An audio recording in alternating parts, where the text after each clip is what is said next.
Assalamualaikum warahmatullahi wabarakatuh. Waalaikumsalam warahmatullahi wabarakatuh. Sehat semua. Alhamdulillah sehat, Bu.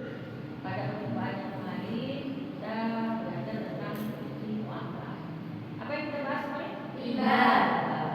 Dalam Islam, riba itu secara umum terbagi menjadi dua golongan. Yang pertama yaitu riba al-uyud, riba tentang utang, dan yang kedua adalah riba al-uyud, yaitu riba tentang jual beli.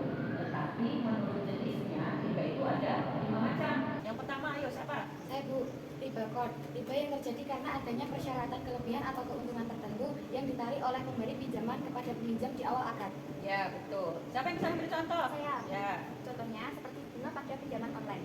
Misal kita meminjam uang senilai 1 juta, namun kita diharuskan mengembalikan senilai 1.100.000. Jadi 100.000 itu disebut riba. Ya, jadi kelebihan 100.000 yang kita harus bayar itu termasuk riba. Yang kedua? Saya, Bu. Ya.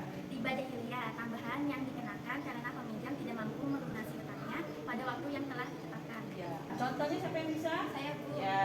Pada tagihan kartu atau fitur pay later, jika kita telah membayar, ada biaya tambahan sekian persen yang otomatis ditambah ke total utang.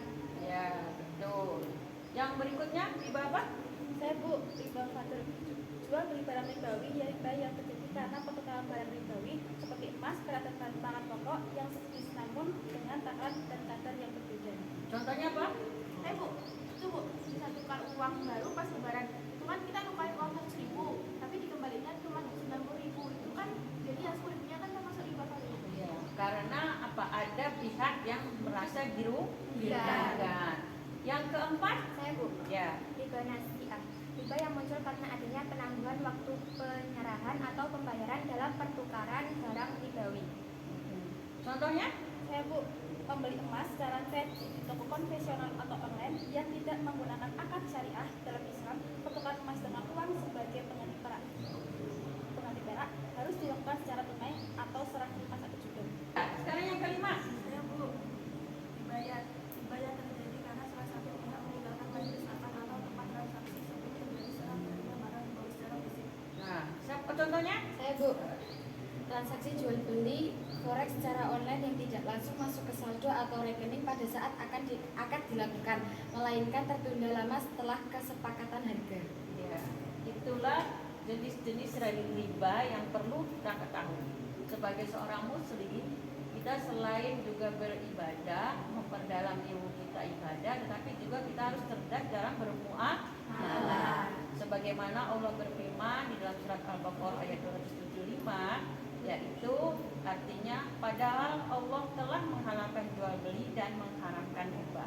Ayat ini menegaskan bahwa tambahan dalam jual beli atau keuntungan itu dihalalkan, tetapi kalau tambahan dalam pinjaman itu yang diharamkan karena itu termasuk riba.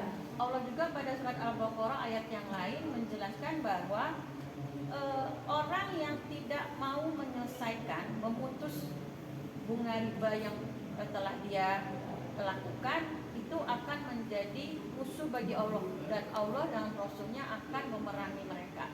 So, jangan ada Allah berperang hanya